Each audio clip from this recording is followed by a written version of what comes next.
Buenos días, familia de la fe, hermano, hermana, amigo, amiga, que en esta mañana pues tienes la oportunidad de poder ingresar a este medio, a YouTube, y poder en esta mañana recibir la palabra de Dios.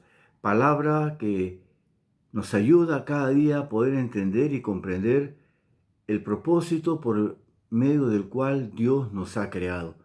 Porque Dios nos ha creado con un propósito. Y ese propósito se va a cumplir en la vida de cada uno de nosotros. En esta mañana, pues, he titulado esta enseñanza, ¿a quién oramos? Y es la verdad, muchas veces uno se pregunta, ¿no? ¿A quién oramos? ¿Cómo oramos? ¿De qué manera oramos? ¿Cómo lo estamos haciendo? Si en realidad esa oración, ¿no?, está llegando a los pies del Señor, está llegando a la presencia del Señor. Y hoy es mi anhelo que nosotros podamos aprender algo más de la palabra de Dios para nuestras vidas, para que no solamente nos conformemos en ser simples oidores, sino que podamos ser hacedores de la palabra de Dios. Y este es mi anhelo de parte de Dios para tu vida. Y yo te invito en esta mañana a ir al libro de Mateo, capítulo 6, versículos del 9 al 13. Dice la palabra de Dios: vosotros pues oraréis así: Padre nuestro que estás en los cielos, santificado sea tu nombre. Venga tu reino, hágase tu voluntad, como en el cielo, así también en la tierra. El pan nuestro de cada día, dásnoslo hoy. Perdónanos nuestras deudas, como también nosotros perdonamos a nuestros deudores, y no nos metas en tentación, mas líbranos del mal, porque tuyo es el reino, y el poder y la gloria por todos los siglos. Amén. Si la meta es estudiar la Biblia, estudiar la palabra de Dios, con el objetivo de que el hombre de Dios sea perfecto, enteramente preparado para toda buena obra. En 2 Timoteo 3:17. Ese es el propósito de Dios. Dios nos está llevando cada día a la perfección y que podamos estar preparados para toda buena obra. Y la oración tiene que ser el combustible que hace realidad este desafío bíblico. Tú, hermano, hermana que me estás escuchando, yo te pregunto en esta mañana, ¿sabe usted orar? O sea, quiero decir, ¿ha aprendido usted a hablar con Dios? Es una oración como la que describe el Señor en Mateo, como habíamos hablado en Mateo 6, vamos a leer en Mateo 6, del capítulo 5 al 7, dice la palabra de Dios: cuando ores, no seas como los hipócritas, porque ellos aman el orar en pie en las sinagogas y en las esquinas de las calles para ser vistos de los hombres. De cierto os digo que ya tienen su recompensa. Mas tú, cuando ores, entra en tu aposento y cerrada la puerta, ora a tu Padre que está en secreto, y tu Padre que ve en lo secreto te recompensará en público. Y orando no uséis vanas repeticiones, como los gentiles que piensan que por su palabrería serán oídos. Yo te hago una pregunta en esta mañana. ¿Cómo reaccionaría tu esposa o esposo o tus hijos si cada vez que hablamos con ellos les decimos la misma cosa?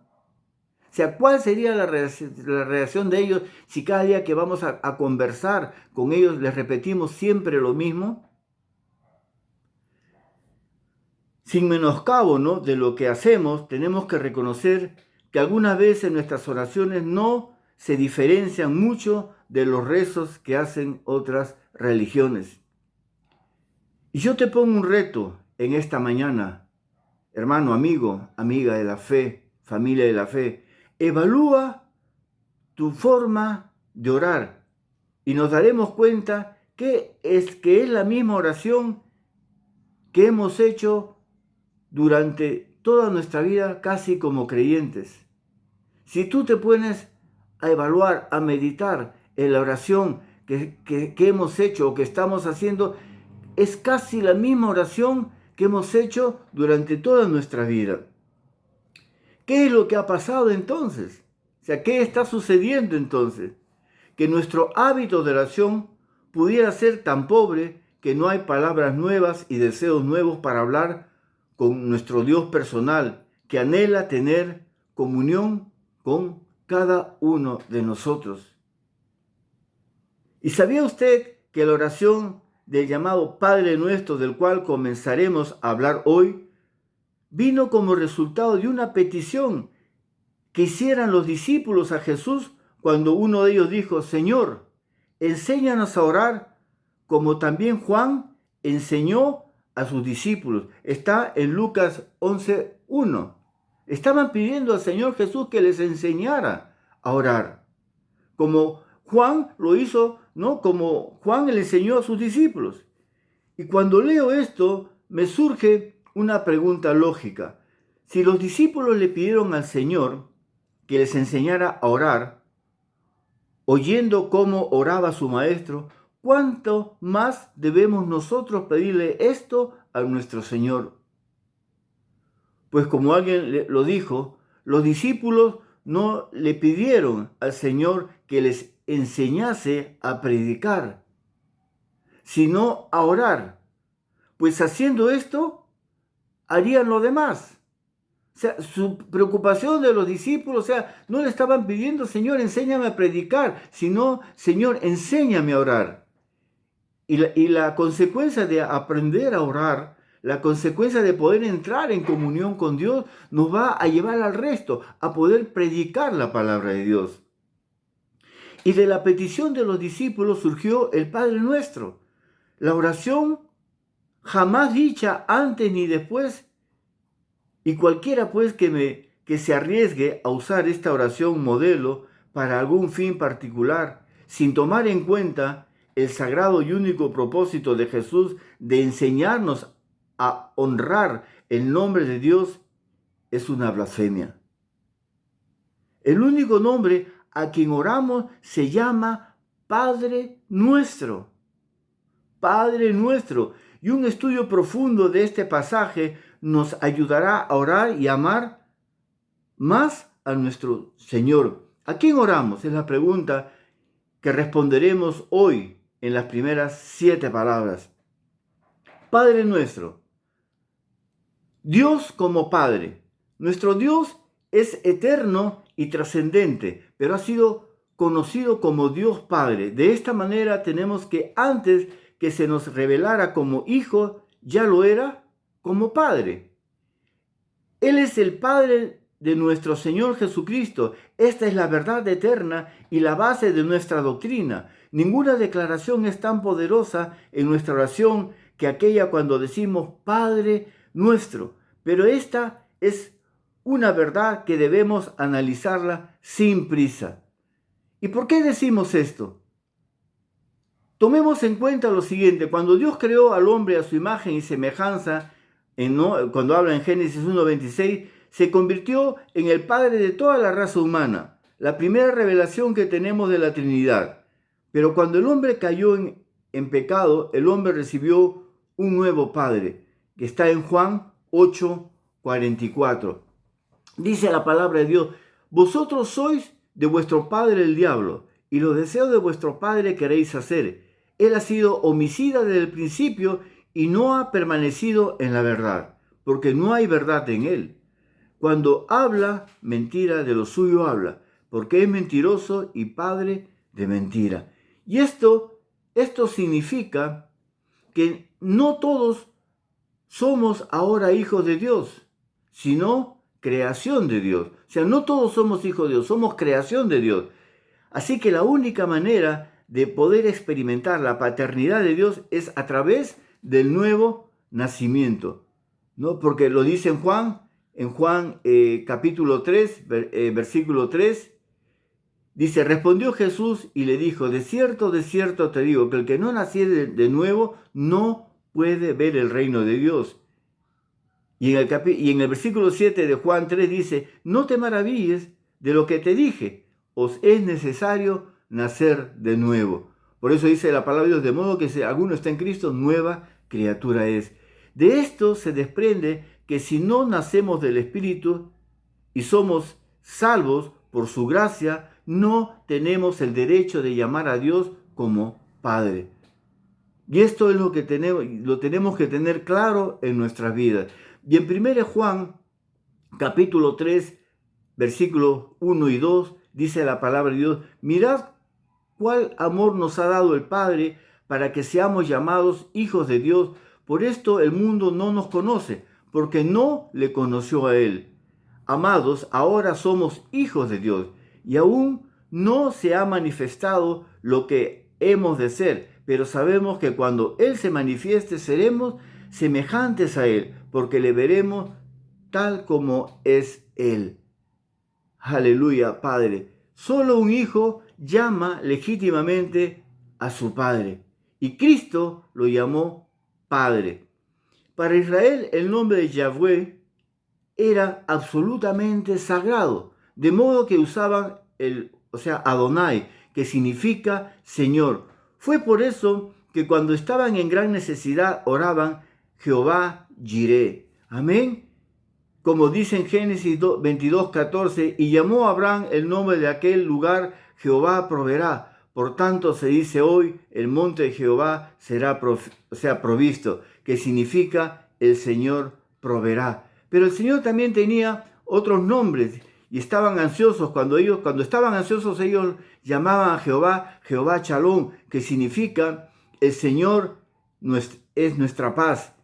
Y si sentían solos o con miedo, podían llamar a Jehová Sama, que significa el Señor está allí. Y si necesitaban liderazgo, llamarían a Jehová Rojí, que significa el Señor es mi pastor, como dice en Salmos 23:1, Jehová es mi pastor y nada me faltará. Y si estaban enfermos, entonces llamarían Jehová Rafa, ¿no? Que significa el Señor es nuestro sanador. Pero observe que cuando Jesús instruyó a sus hombres en la oración, Él no les mencionó todos esos nombres, quizás tan complicados para nosotros, sino que les dijo, Padre nuestro. Y usted, amigo, amiga, hermano, hermana de la fe, no tiene que usar todos esos nombres de Dios para impresionarlo cuando ora. Simplemente llamémoslo Padre nuestro. Y observemos lo siguiente, solo en los evangelios de Mateo y Juan, Jesús llamó Padre a su Dios 159 veces. Llamar pues Padre nuestro a Dios nos produce la seguridad y sobre todo que ahora tenemos acceso a todo lo que Él es y tiene para nosotros. Y eso es lo que tenemos que nosotros comprender y entender para nuestras vidas. Entonces habíamos visto, ¿no? Padre nuestro. Ahora vamos a ver, ¿no? Que estás. Mira, dos palabras, que estás. Un Padre con existencia propia. Que estás. Las siguientes palabras que están llenas de gloria y majestad. Ellas nos recuerdan simplemente que el Dios de quien somos y servimos existe. Nos revelan que hay un ser real detrás de todo lo que vemos. Por lo tanto, Dios no es un producto de una simple imaginación. Nosotros no oramos a algo etéreo o impersonal. Nuestra oración es hecha a una persona que existe, que es real y con sentimientos propios. Y eso lo tenemos que nosotros poder entender en nuestra vida. Como dice la palabra de Dios en Hebreos 11:6, pero sin fe es imposible agradar a Dios, porque es necesario que el que se acerca a Dios crea que le hay y que es galardonador de los que le buscan. Nos invita a creer que Dios no solamente existe, sino que al hacerlo somos también recompensados. Así que nuestra fe se fundamenta en un hecho cierto: Dios es real. Y si aceptamos que Dios es, entonces logramos establecer todo el resto del andamiaje de nuestra fe y doctrina. De este modo, cuando oramos a Dios, tenemos la certeza que Él es el Padre que nos escucha y nos atiende como ningún otro Padre. Así que nuestra tarea no es comprobar si Él existe o no. Nuestro compromiso ahora es acercarme a Él como su hijo, sabiendo que al pronunciar su nombre, mi oración será oída, será escuchada, pero también será respondida. O sea, no solamente va a ser oída, escuchada, sino Él va a responder nuestra oración. ¿Conoce usted a Dios? ¿Tiene una manera personal? ¿Tiene la confianza de llamarlo Padre nuestro por cuanto es el único Dios que existe? Un Padre que también es el gran yo soy. Amado, nuestro servicio es a un Dios que es. Esto es necesario decirlo porque el Dios en el cual creo no era o será algún día. No, mi Dios es aquel a quien Moisés conoció en la zarza que ardía sin consumirse, diciendo: yo soy el que soy. Está en Éxodo 3:4. Yo soy el que soy. Él es el único que tiene autoexistencia, el Dios eterno. Lo mismo fue ayer, hoy y lo será mañana. Dice la palabra de Dios en Hebreos 13:8. Jesucristo es el mismo ayer y hoy y por los siglos. Como quien lo escuchó, lo describió el poeta: desde el seno de la aurora tienes tú el rocío de tu juventud. Está en Salmos 110, versículo 3. Por cuanto Dios es el yo soy, Él continúa existiendo sin ningún cambio en el presente y no tendrá cambios en las innumerables extensiones de la eternidad. Por tanto, el Dios a quien llamamos ahora Padre nuestro no vive en el pasado, pero tampoco vivirá en el futuro. Sin embargo, siempre estará ahora como el eterno presente en cada una de nuestras vidas. Semejante afirmación teológica nos lleva a saber que nuestro Dios lo ve todo, lo sabe todo y lo comprende todo. Esto nos da la absoluta seguridad que al orar al Padre, que es, Dios cubrirá nuestras necesidades. Él cubrirá cada una de las peticiones de nuestro corazón. Pues hay poder en la oración al saber que mi Dios es el gran yo soy, el único que inclina su oído a mi más humilde oración. Él escucha y Él va a traer la provisión a nuestras vidas. Y después continúa, ¿no? En ese ejemplo de oración, que estás en el cielo, el lugar de honor donde mora el Padre. Jesucristo conoce muy bien el cielo porque de allí vino. Como dice la palabra de Dios en Juan 6:35, Jesús les dijo: yo soy el pan de vida y el que a mí viene nunca tendrá hambre, y el que en mí cree no tendrá sed jamás. Nadie mejor que Él para describir la belleza y la naturaleza de ese lugar, de manera pues que cuando la Biblia, la palabra de Dios nos dice que nuestro Padre mora en el cielo, nos está diciendo que Dios es el Padre. Ocupa un lugar de honor, gloria y poder.